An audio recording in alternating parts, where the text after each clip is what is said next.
sino que voy a tratar de modestamente asumir el reto de hacer algunos planteamientos acerca del tema que me ha asignado el equipo del profesor Silverio.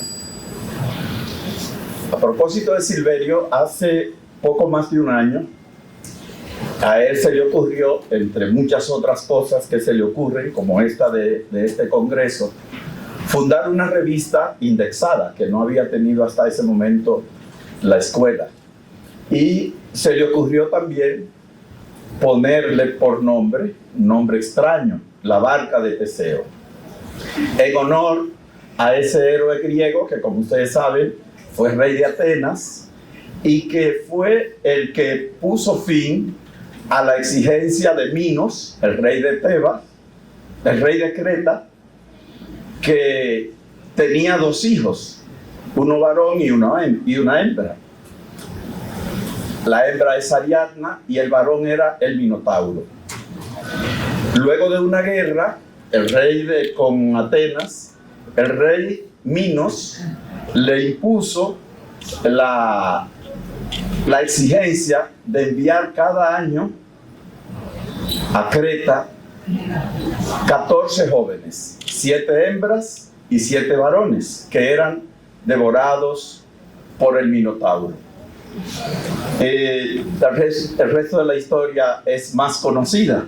Teseo hizo una expedición hacia Creta y cuando llegó a Creta ocurre que Ariadna se enamoró de él. Todo el que entraba en el laberinto era devorado por el Minotauro, pero se perdía en el laberinto. Pero Teseo no solo enfrentó a los puños al Minotauro, sino que terminó matándolo. El problema habría sido cómo salir del laberinto. Pero Ariadna le había entregado un hilillo que él ató a una planta en el exterior, creo que a un olivo en el exterior, y pudo salir del laberinto.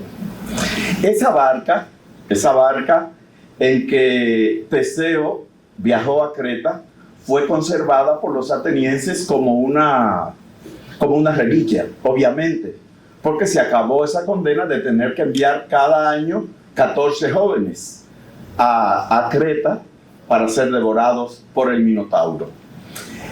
Entonces, la paradoja de Teseo ha pasado a la historia de la filosofía y de la mitología como una paradoja acerca del tema de la identidad.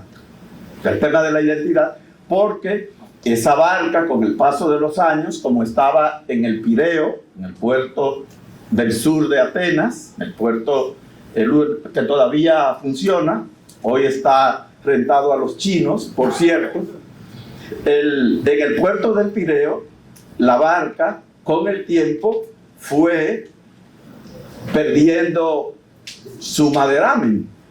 Entonces se iban pudriendo las tablas y se las iban sustituyendo hasta el punto de que ya no quedó ni una sola tabla ni un solo madero, un solo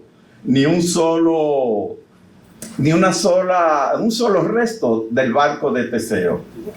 Entonces la cuestión es si ese barco seguía siendo el barco de Teseo o si el barco de Teseo había dejado de ser.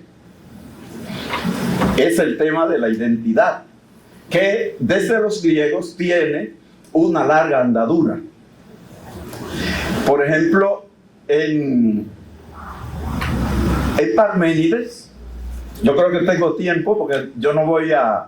Eso tengo que agradecerle a Pedro, que como él ocupó un buen tiempo diciendo cosas que no debía, ¿verdad? Creaciones en buena medida de él, yo entonces podré hablar mucho menos. Así que tengo que agradecerte eso, hermano Pedro. ¿Cómo es? Yo les voy a leer muy brevemente un fragmentito del poema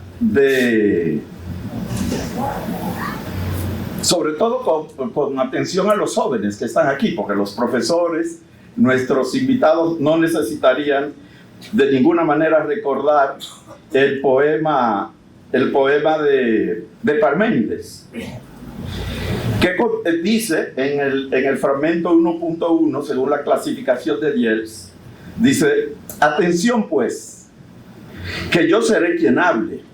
Pon atención tú, por tu parte, en escuchar el mito. ¿Cuáles serán las únicas sendas investigables del pensar? Del ente es ser. Del ente no es no ser. Es senda de confianza, pues la verdad la sigue. Del ente no es ser, y del ente es no ser. Por necesidad te he de decir que es senda impracticable y del todo insegura. O sea, en otras traducciones, como la de Gredos, por ejemplo, se dice que el ser es y el no ser no es, y que del ser se puede predicar, pero de lo que no es, nada se ha de predicar. Me imagino que a muchos, Plata entre otros, estarán recordando el aforismo final de Tractatus Logicus Philosophicus de Wittgenstein, que dice que de aquello que no se puede hablar, lo mejor es guardar silencio. Frente a esa posición hay otra posición que es que es anterior, la de Heráclito, que es la de que no hay un ser, sino un siendo, que la realidad no tiene una permanencia, sino que la realidad es como una existencia en gerundio, un siendo. Y bueno, no tengo para qué recordar aquello de Heráclito, de que nadie se vaya dos veces en un mismo río y por demás. En el Menón de Platón, de alguna manera se le busca una solución a esa fijeza que encontramos en Parménides. En el Menón, creo que es 71b, el 71b del Menón, se plantea una salida que yo creo que puede encaminarnos bien hacia la cuestión que tenemos, que es los dominicanos, mentalidad y carácter. No creo que estaba evadiendo la cuestión, vamos hacia allá. Dice el Menón, el 71b, la edición de Gredos, dice: también yo, Menón, dice Sócrates, ni siquiera conozco qué es en sí la virtud, dice Sócrates. También yo, Menón, me encuentro en ese caso. Comparto la pobreza de mis conciudadanos en este asunto y me reprocho el no tener por completo ningún conocimiento sobre la virtud. Y de lo que ignoro qué es, ¿de qué manera podría conocer precisamente cómo es? ¿Se han dado cuenta del giro? O sea, es que llegar al ser de las cosas, llegar a la esencia de las cosas, como lo encontraremos luego en Aristóteles, particularmente en categorías, no es tan fácil. A veces tiene uno que hacer, como dice Ortega, que tomaron los judíos a Jericó, dando vueltas, tocando una corneta, descansando, dando otra vuelta, hasta que finalmente las rosas íntimas del ser, de las cosas, de lo que es, se nos revele. Entonces, de eso es que se trata. El tema de esta tarde. Por suerte nada más tengo 4 minutos, porque no me voy a pasar del tiempo establecido. La cuestión es, como se diría en griego, el qué es ser de los dominicanos, que en griego se diría ti estin ontos, que es el ser, ti estin ontos. Pero en el Menón se nos abre una vía, que es quizá no preguntarnos en principio por el qué es ser, sino por el poión estín, es decir, por el cómo es el ser de los dominicanos. Y entonces, quizás averiguando nosotros cómo es que son los dominicanos, acercando las vislumbres del alma a la fenoménica, al fenómeno de lo dominicano, podamos luego replantearnos la cuestión de qué es ser tiestin dominican. ¿Qué cosas son los dominicanos? Entonces, ahora yo les voy a plantear cómo he afrontado esa cuestión. ¿Cómo afronté esa cuestión? Me planteé preguntarme cuáles son las convicciones básicas de los dominicanos. Pero ¿cómo averiguar cuáles son las convicciones básicas de los dominicanos? ¿Cómo llegar a saber en qué es que cree el dominicano?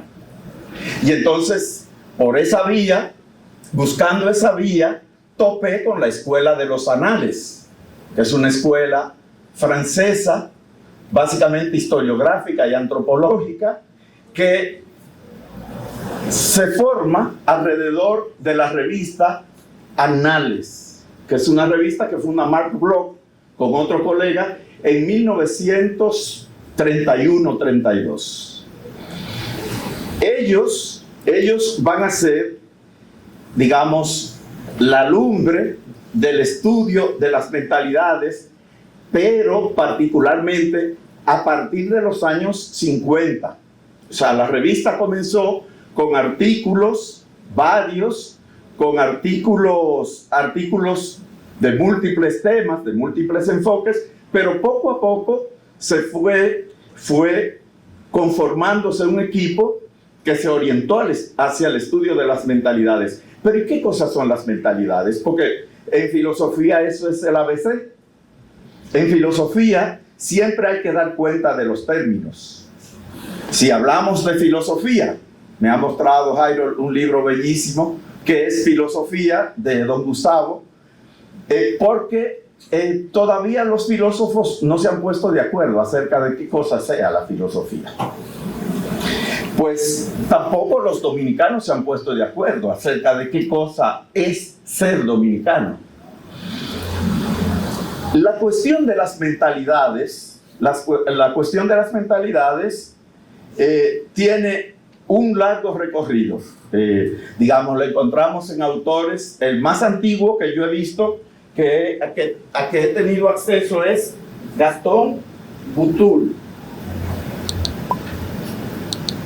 Gastón Boutoul publicó un librito en una colección francesa muy popular que llegaba aquí, que se titula la colección ¿Qué sais je?, que se dice casi igual en francés que en español. ¿Qué sé yo? Esa es la pregunta que se hacía Montaigne y a la que procuró responder en sus ensayos. Todos los ensayos de Montaigne lo que buscan es responder a esa cuestión. ¿Qué sais je? ¿Qué sé yo? ¿Qué sé yo? Un poco en la misma línea que planteaba don Gustavo en la formidable conferencia inaugural. La cuestión no está en aprenderse de memoria un sistema filosófico. La cuestión no está en hacerse experto en los anales, en Ortega o en quien sea. No, la cuestión es qué hacer con lo recibido. En eso hay una dinámica. Hay que dominar la tradición. En el caso nuestro, la tradición grecolatina. Hay que dominarla, pero precisamente hay que dominarla para poder romper con ella. Entonces hay una dialéctica. No hay ruptura si no hay tradición, porque frente a qué se va a reaccionar. El profesor Silverio suele decir que siempre se filosofa contra algo o contra alguien. citando a don Gustavo Bueno, padre. Entonces, pero si no conoces la tradición, ¿cómo puedes reaccionar frente a ella? Viceversa. Para que haya tradición, tiene que haber rupturas. O sea, ¿qué quiero decir con esto? Que no se trata de buscar una esencia única, invariable, permanente de la dominicanidad, sino de buscar esos determinantes claves que son las mentalidades. Pero volvemos a la cuestión, y cuando hablamos de mentalidades, ¿a qué nos referimos?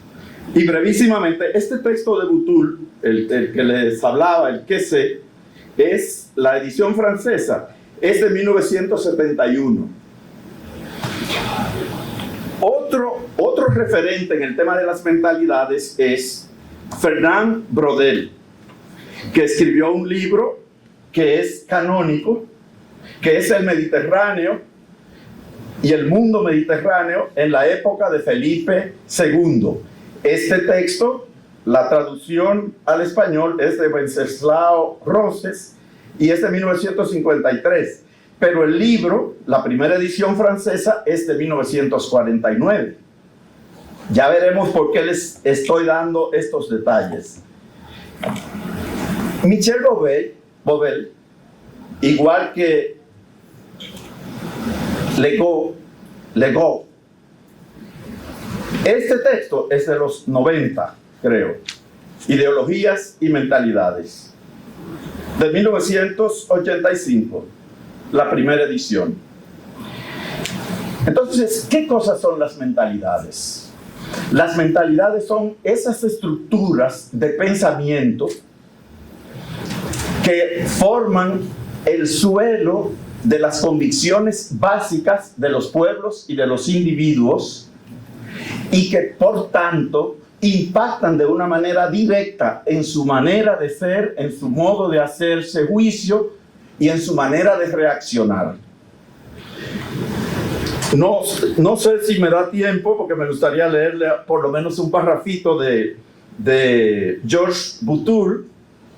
Por ejemplo, dice él que las mentalidades se parecen un poco a eso que Aristóteles llamaba sustancia y que en Roma Aristóteles llamaba esencia y que en Roma se va a llamar substancia, es decir, lo que está por debajo.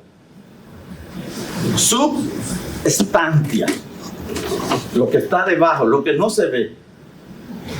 Entonces dice él que para llegar a la sustancia, a la esencia, se precisa como quitar muchas capas, mover algunas capas exteriores. Dice, de este modo, dice Butoul, procediendo por eliminaciones sucesivas, llegamos al elemento más irreductible, el cual es de orden psicológico. La mentalidad. La mentalidad constituye la síntesis dinámica y vivencial de cada sociedad. Dinámica lo es en grado superlativo, porque inmanente a cada uno de sus miembros determina sus conductas y sus pensamientos. Al propio tiempo, domina sus creaciones, puesto que es en relación a ella que se plantean sus problemas y sus preocupaciones. O sea, las mentalidades vienen a ser como una suerte de burbuja a partir de las cuales se producen nuestras elecciones, nuestros rechazos, nuestras actitudes, tanto en el plano genérico, societal o histórico, como individual. Fernand de Braudel le agrega un nuevo elemento a las mentalidades, a esta idea de las mentalidades, que es el elemento de lo que él llama prison de longue durée, prisiones de larga duración. Es decir, hay unas ideas fuerza, que así es como las llama Bouvel en el texto de Ideologías y Mentalidades. Hay unas ideas fuerza que se manifiestan en distintos periodos. y que de tiempo en tiempo reaparecen. Entonces, eso es lo que Brodel llama prisiones de larga duración. Ahora bien, para salir ya del tema de las mentalidades y llegar al tema dominicano, que es el que nos convoca, ocurre que en 1935 una persona, un pensador de nuestra lengua, llegó a conclusiones parecidas a las de Brodel, Bobel y Buctur, Ortega y Gasset, en un breve ensayo que fue publicado en un volumen que se titula La filosofía y la historia, pero publicado en inglés, en Inglaterra específicamente. En ese texto, Ortega está recogido como historia. La primera vez que yo lo vi, lo leí en un volumen de Espasa Calpe que se titula Historia como Sistema, y que estuve buscando hoy pero que no encontré. En Historia como Sistema, Ortega y Gasset, 1935, recuerdan que el más antiguo es de los años 60, el francés, pero Ortega no lo llama mentalidades, sino creencias. Pero es el mismo concepto. Es el mismo concepto. Brevísimamente, les voy a leer 2 o 3 frases de ese texto de Ortega y Gasset. Dice él: antes de hacer algo, tiene cada hombre que decidir por su cuenta y riesgo lo que va a hacer. Pero esta decisión es imposible si el hombre no posee algunas convicciones acerca de lo que son las cosas en su derredor, los otros hombres, él mismo. Solo en vista de ellas puede preferir una acción a otra. En suma, vivir. Está hablando de ese núcleo duro de conciencia, de esas estructuras mentales que de alguna manera causan, viabilizan, posibilitan nuestras decisiones, la visión de los otros, la visión de nosotros mismos. Y naturalmente, al mirar eso, al escuchar esto, uno no puede menos que pensar en los ídolos baconianos, ¿verdad?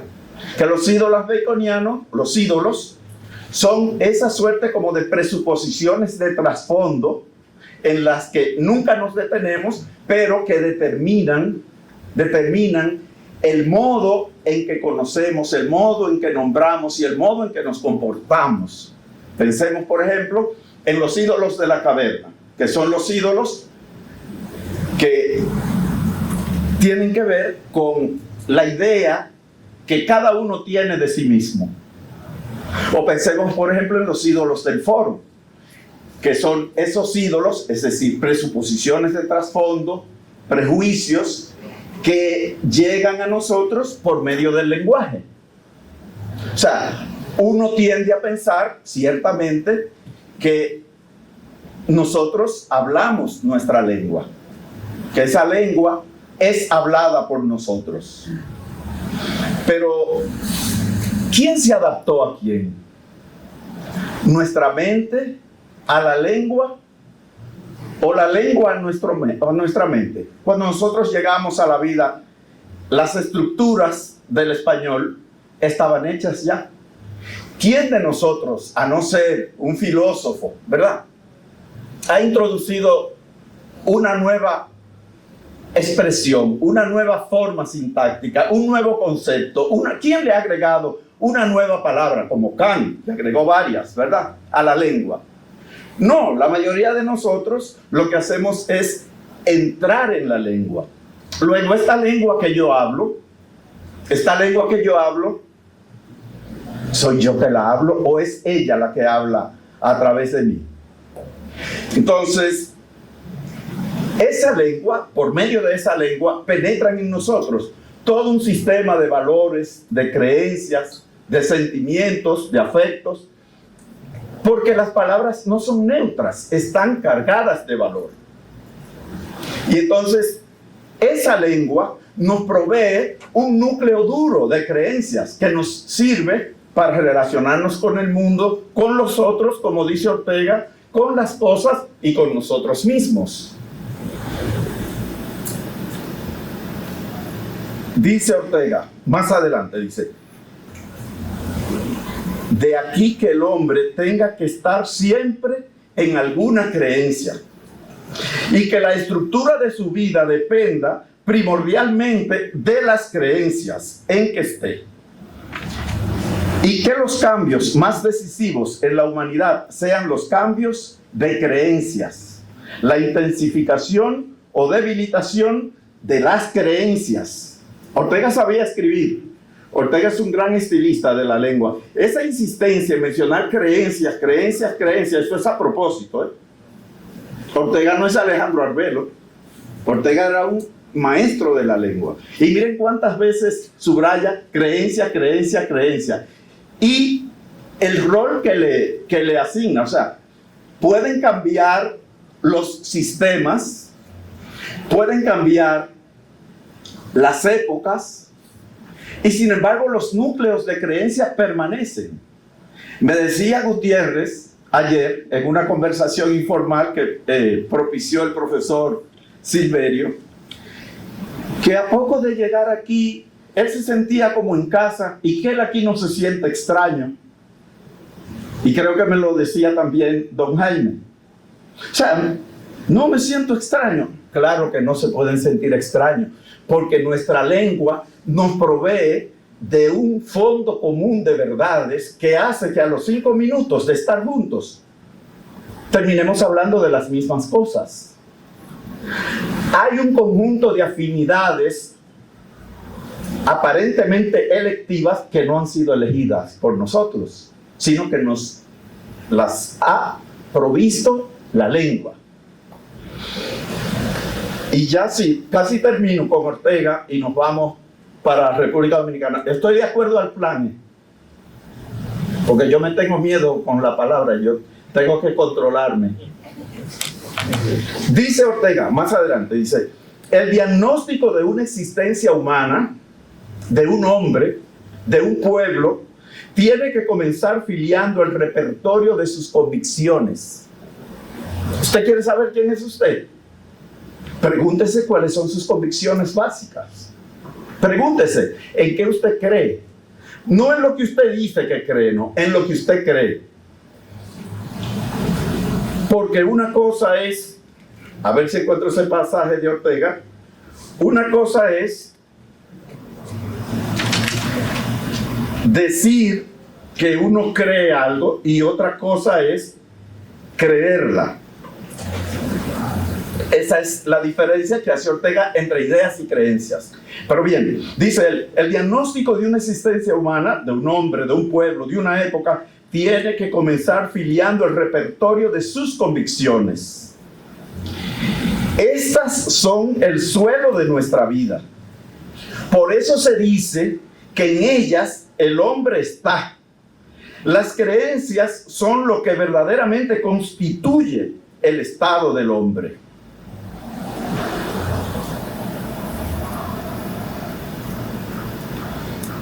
Pero es un error definir la creencia como idea. Y ahí termino con Ortega. La idea agota su papel y consistencia con ser pensada. Y un hombre puede pensar cuanto se le antoje, aún muchas cosas contra su antojo. En la mente surgen espontáneamente pensamientos sin nuestra voluntad ni deliberación y sin que produzcan efecto alguno en nuestro comportamiento. ¿Se dan cuenta que es la misma idea de mentalidad? La creencia no es sin más la idea que se piensa, sino en que además se cree. Y al creer no es ya una operación del mecanismo intelectual, sino que es una función del viviente como tal, la función de orientar su conducta y su quehacer. Entonces aquí yo voy a hacer una paradita de un minuto, minuto y medio, para decirles qué fácil se nos hace a nosotros citar, pavonearnos de autores franceses, alemanes, ingleses. Sin embargo, en nuestra lengua por lo general están entrevistas muchas de las cosas que se han dicho y que se dicen como propias en otra lengua. Entonces, de ahí la necesidad, y no voy a referirme al caso dominicano, que hay filósofos aquí que usted mira la bibliografía de sus libros y nunca hay un autor de aquí. O sea, cuando ese libro sale de aquí, lo que parece es como que aquí no hay pensadores, no hay filósofos, aunque haya antecedentes, pero nunca lo citan, nunca lo... Entonces, he ahí un primer llamado, he ahí una primera cuestión, una primera acotación. Yo creo que tenemos y debemos, tenemos el derecho y tenemos el deber de volver la atención como gerifaltes hacia el centro de nuestra lengua, de nuestros pensadores, de nuestros filósofos. Y gratas sorpresas nos esperan. Lo que pasa es que lo ignoramos. Lo ignoramos. Lo segundo es, respecto a ese núcleo duro de que hablaba a propósito de la conversación con Eduardo, que hacia donde tenemos que mirar nosotros es hacia aquellos que comparten ese fondo común de verdades. ¿Por qué tenemos nosotros que hacer los abstracts de nuestros artículos en inglés? ¿Por qué? ¿Por qué? Si nosotros, como decía el profesor Silverio en el acto inaugural, y creo que lo subrayó también don Gustavo, somos una población, un público meta de 600 millones de personas. ¿Por qué nosotros tenemos que enseñarle a nuestros niños inglés? ¿Por qué? ¿Para qué? ¿Qué es lo que queremos? Que nuestros niños se preparen. Yo tengo 2 nietos que se están educando en colegios bilingües. O sea, no estoy hablando en abstracto. O sea, ¿qué es lo que quiere mi niña, mi hija? Que sus hijos malaprendan el español y malaprendan el inglés, pero que estén listos para ir a trabajar a una de esas factorías de tomar el teléfono. ¿Cómo es que se llaman? El call center. Oiga, que hasta en inglés es. O sea, usted está criando hijos para que sean operarios. Estamos preparando a nuestros niños y jóvenes para el dominio del ámbito anglosajón. Eso es lo que queremos. Lo que queremos es que nuestros jóvenes, y aquí mismo hay un aparato de inglés por inmersión, ahí mismo, porque nos han convencido, y hay autores aquí que han trabajado como Orlando Alba, el complejo de inferioridad lingüística de los dominicanos. Nuestra lengua no tiene nada que envidiarle a ninguna otra. Y se lo dice alguien con la debida modestia que en su juventud intentó aprender inglés. Terminé todos los cursos. Intenté aprender francés. Terminé todos los cursos. Porque yo tenía ese sueño que repiten Humberto Eco y Rosa Kraus, colega Jairo, de que para leer un autor hay que leerlo en su lengua original. Yo quisiera saber si alguien con un curso de griego como el que tomé yo con el profesor Hermes me da para leer a Platón en griego, aunque sea la mitad de la apología de Sócrates. O si me da el inglés que yo aprendí para leer a Milton o a Shakespeare. No, eso es inglés conversacional. Eso no sirve para pensar. Eso no sirve para conceptualizar. Pero aquí el presidente de la República hace 7 meses dijo que iban a convertir todos los liceos en politécnicos y que íbamos a adoptar el inglés como segunda lengua. Entonces, bueno, ahora estamos hablando claro, ¿verdad? Estamos preparando el país para que sea una vitrina de turismo y para que nuestras niñas se prostituyan y para que nuestros jóvenes vayan a trabajar a las maquiladoras de aquí o de la frontera con México o de la frontera con Haití o hacia el mismo Estados Unidos. Ese es el país que queremos. Es hacia allá, hacia donde queremos derrumbar la República Dominicana. Eso es para eso es que ha valido todo este esfuerzo y todo este sacrificio de tanta gente, de ayer y del presente. Entonces,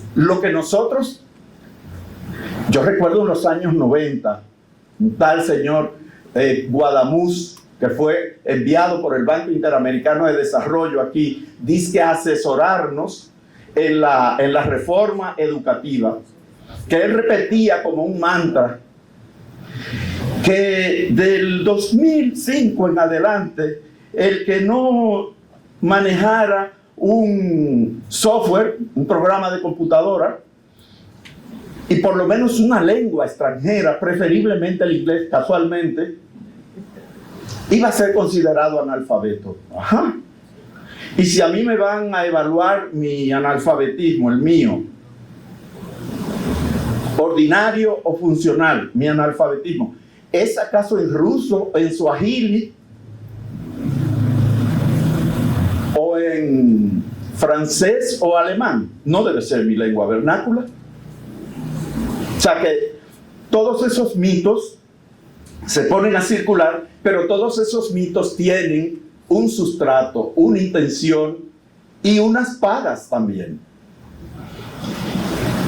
Y ahora, estoy en tiempo, ahora yo les voy a hablar brevísimamente de cómo yo me propuse acercar las vislumbres del alma a la mentalidad y el carácter de los dominicanos, que es la cuestión. Lo otro era nada más que fundamentación teórica, ¿verdad? Aparentemente teórica, pero como dice un autor poco leído hoy, no hay nada más práctico que una buena teoría. Lo impráctico es ir por el mundo sin teoría, ir por el mundo sin una brújula. Entonces, yo les voy a hablar ahora brevísimamente, porque esto puede servir de inspiración, quizás, a alguien que pueda hacer bien ese trabajo, o ampliarlo, o mejorarlo, o replicarlo. Aquí tenemos colegas extranjeros porque tienen otro pasaporte, pero que para nosotros no son extranjeros. Como decía Pedro Laín Entralgo, la lengua es la patria del alma. Y esta lengua que hablamos nos conecta perfectamente con todo el que habla español al otro lado o en esta orilla del Atlántico. Pues bien, yo me propuse entonces averiguar cuál era el núcleo de convicciones básicas de los dominicanos. Y me ingenié un instrumento que reúne muchas preguntas, pero las que me importaban, las que me interesaban a mí más, eran tres. Yo lo apliqué alrededor de 400.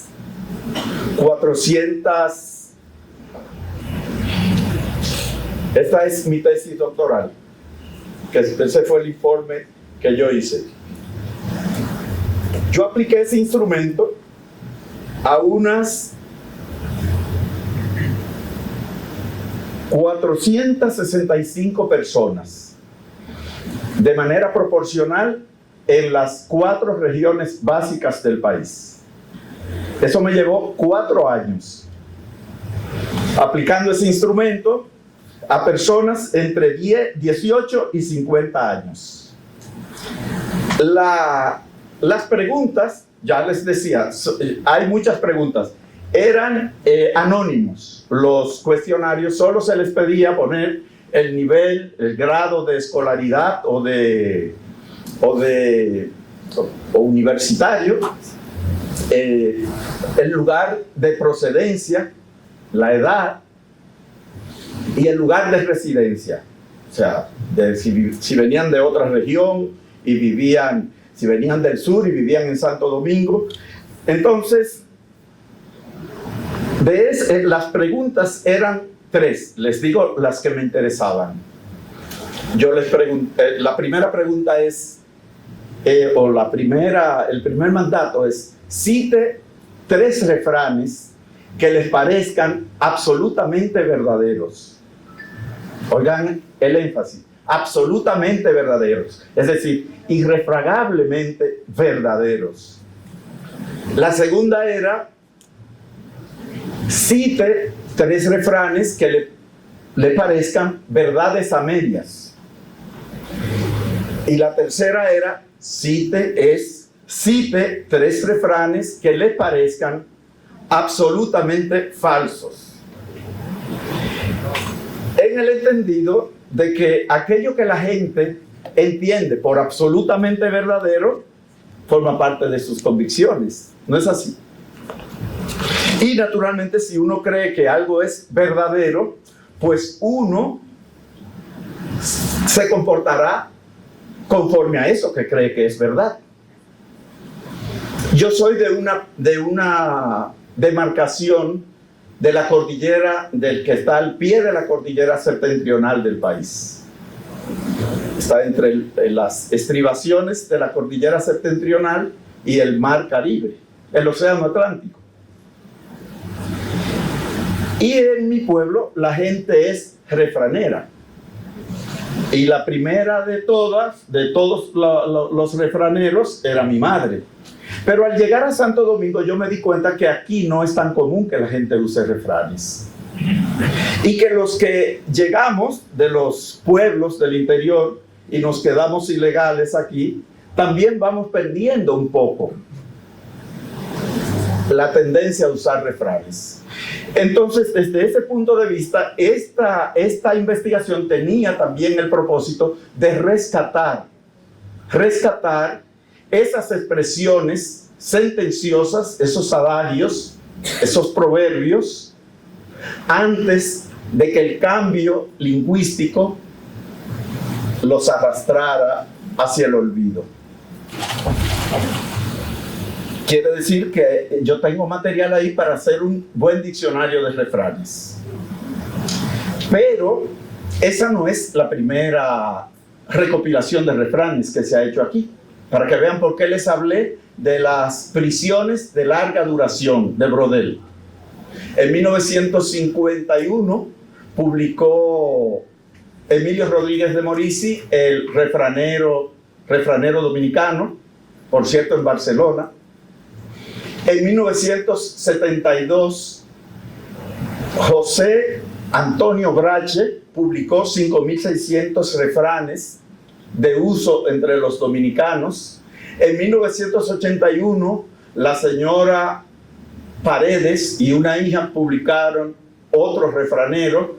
Y nada más que en 2008-2010, don Bruno Rosario Candelier también publicó otro refranero. De esas fuentes, yo me auxilié, pero no para hacer esta recolección, sino que ya hecha la recolección y tabulada, entonces yo trataba de compulsarla con esos otros refraneros para ver cuáles venían de antaño, cuáles se habían mantenido y cuáles habían perdido vigencia. Entonces, a partir de todos esos refranes, se puede, o sea, particularmente de aquellos en los que la gente cree, se puede filiar el núcleo de convicciones básicas del dominicano. Se puede prefigurar un poco el poión estim, el cómo es que somos, para haciendo calas, como quitando las capas exteriores, como decía George Boutour, acercarnos al ti estim, al qué es ser de los dominicanos.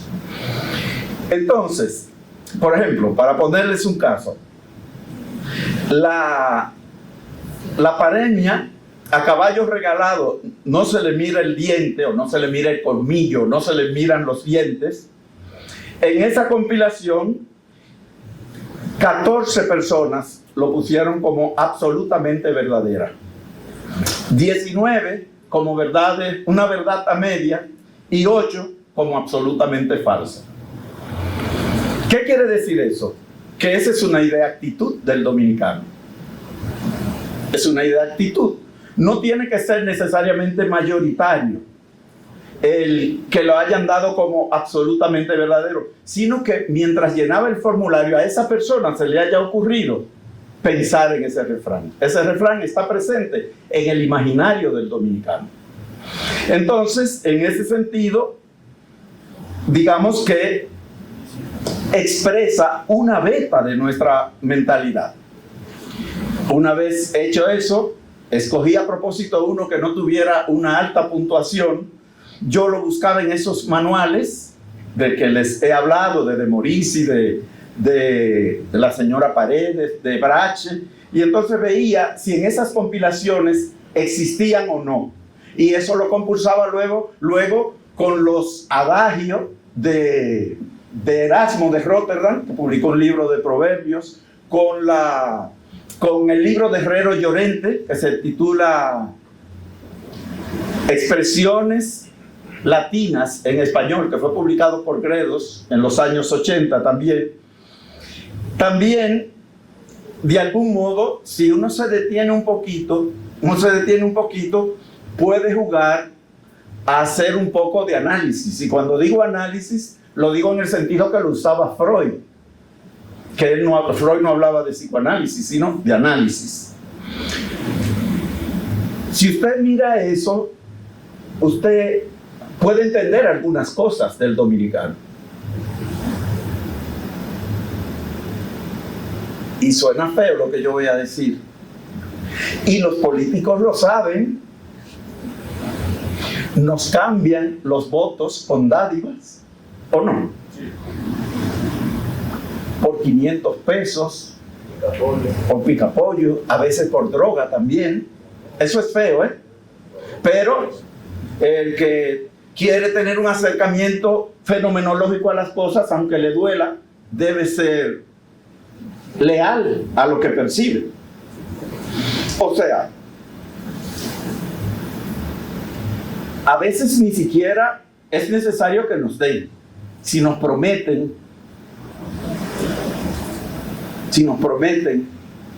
también cedemos. Entonces eso tiene muchísimas manifestaciones y muchísimas lecturas por ahí. Otro enfoque, y ya me quedan nada más que 3-4 minutos, porque es solo indicativo. Yo no estoy haciendo un informe, sino mostrándoles cómo fue que yo hice ese acercamiento. Hay ideas que son ideas troncales y hay ideas que son como ideas secundarias, pero que confluyen hacia la misma estructura mental, hacia el mismo núcleo de creencias. Por ejemplo, la idea de un poco naturalista, como de que hay una naturaleza de la que uno no se puede escapar. O sea, el que es de una manera, el que nació de una manera, el que fue de niño de tal modo, difícilmente cambia. Eso es una idea, actitud de los dominicanos. ¿Cómo se manifiesta? Porque luego yo crucé todos esos refranes que me aportaban los que creían que eran refranes absolutamente verdaderos. Yo los crucé con otros que tenían afinidad semiológica, sí, que significaban aproximadamente lo mismo. Por ejemplo, la La paremia, que habla como o si ustedes quieren, podríamos hablar de que se trata como casi la noción schopenhaueriana de voluntad. Ese como Elan, del que tú no puedes zafarte, que es como la Moira, en el caso del Edipo. Aunque la mona se vista de seda, mona se queda. Aparentemente, dice poco ese refrán. Ese tuvo 10 como absolutamente verdadero. Pero, ¿y qué me dicen de estos otros? Que son como satélites de ese. El que a hierro mata, a hierro muere. Hay una necesidad, ese tuvo 8. El que nació para coco, o el que de coco depende, de piñonate no pasa. El que nació para martillo, del cielo le caen los clavos. 8, 4, 21. El que siembra cosecha. Sabemos que no necesariamente, a veces uno siembra y es otro el que cosecha. Pero bueno, estamos averiguando las creencias. El que siembra viento cosecha tempestad. Claro, eso está tomado de la Biblia, ¿no? Para que vean cómo a través de la lengua también el sistema de creencia y la voz bíblica entra en la vida de las personas. Cría cuervos y te sacarán los ojos. Yo no sé si es verdad, yo creo que no. Yo soy un cuervo y no le saco los ojos a nadie. Después de la tempestad viene la calma. Detrás de todo gran hombre hay una gran mujer, no necesariamente. A veces es un petit hombre, un pequeño hombre y tiene una gran mujer, y viceversa. Detrás o al lado, o arriba, o por algún lado. Árbol que nace torcido, nunca su tronco endereza. Es un poema de Campoamor. ¿Verdad que sí? ¿Lo recuerdan? O sea, para que ustedes vean cómo el refranero es también un baúl de retención de fragmentos de nuestros escritores. Es un poema de Campoamor que dice: árbol que nace torcido, nunca su rama endereza, porque se hace naturaleza el vicio con que ha crecido. En el refranero dominicano hay refranes que están tomados de la obra de Martí. Por ejemplo, hay un niño hermoso en el mundo y cada madre lo tiene. Eso es de Martí. O la mejor manera de decir es hacer. Eso es de Martí también. O sea que preservando nuestro patrimonio paremiológico, preservamos también ideas de nuestros autores, versos de nuestros autores. Ya casi termino, me quedan 2. El que a buen árbol se arrima, buena sombra le cobija. Es el mismo núcleo. Ese obtuvo 48 absolutamente verdadero. El árbol que crece torcido, nunca su tronco endereza, obtuvo 38. Y este 48. Quien bien comienza, bien acaba. Yo sé que Silverio va a acabar bien, pero eso no necesariamente es así. Silverio está terminando su gestión y creo que la comenzó bien y la va a terminar bien, pero no necesariamente es así. Pero eso es lo que cree el dominicano. El que guarda siempre tiene. A ver si uno guarda y no tiene nada. Y el que no trabaja la droga, porque ¿con qué se mantiene? El que no muere joven, tautológico total. El que no muere joven, a viejo llega. El que escupe para arriba, le cae la saliva en la cara. No hay mal que dure 100 años, ni cuerpo que lo resista. No hay mal que por bien no venga. Ese obtuvo 38. De tal palo, tal astilla. 23. Sabemos que no. Que hay astillas malas que nacen de árboles nobles y viceversa. Perro que ladra no muerde. A veces ladra y muerde, pero estamos averiguando el sistema de creencia, no determinando si es verdad o mentira lo que cree el dominicano medio. ¿De acuerdo? Entonces, ya en este último minuto que me queda, yo quisiera hacer un recorrido por la variable de mayor frecuencia en términos de absolutamente verdadero, que para mí me dice que se trata de creencias firmes. Por ejemplo, camarón que se duerme se lo lleva a la corriente, obtuvo 98, absolutamente verdadero. Eso quiere decir que el dominicano está como alerta, siempre atento. Chivo. De cualquier yagua vieja sale tremendo alacrán, 54. Dime con quién andas y te diré quién eres, 64. Y oigan la fresa del pastel. 8 no llenaron el cuestionario y le pusieron arriba: ningún refrán es falso. Entonces, bueno, en fin. Ningún refrán es falso. No, señor, esa pregunta está mal formulada. ¿De dónde usted saca eso, amigo?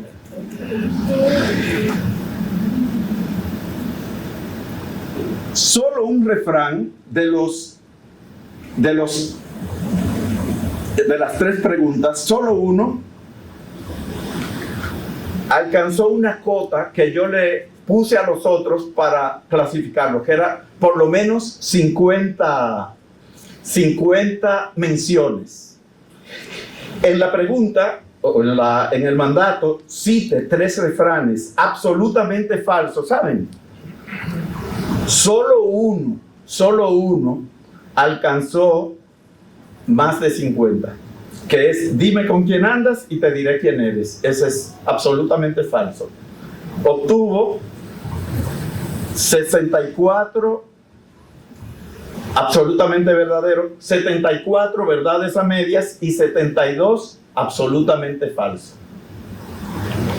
Le siguen en orden de preferencia: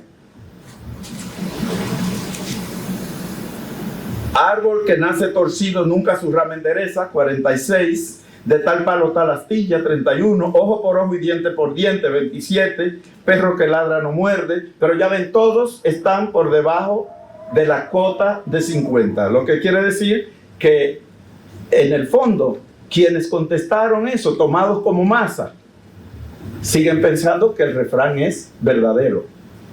Solo, ya saben que 8 no llenaron eso. No hay refrán falso. Yo creo que si ustedes han llegado hasta aquí es porque tienen mucha paciencia y yo quiero agradecérselo. Muchísimas gracias.